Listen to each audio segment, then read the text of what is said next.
Hi everyone, my name is Joy, makeup artist in New York, and I want to show you all how to use translucent powder alone. So I have my powder here and I have my big powder brush, and using translucent powder by itself, meaning without foundation or primers or anything, will really just require you to properly care for your skin and to have something to touch up with.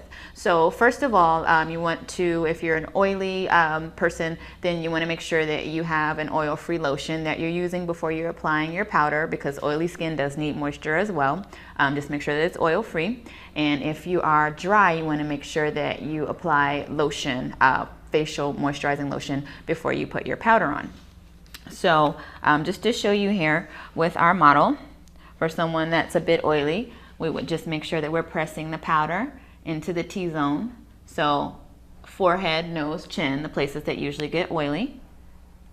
Some people get a bit oily on the cheeks, so we press the powder in there. And then for the rest of the face, you may need just a little bit less coverage, so you can actually just sweep it on there.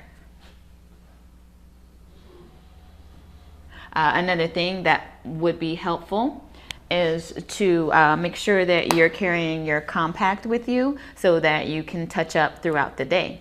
So hopefully this is helpful to you all, and thank you all for watching. My name is Joy.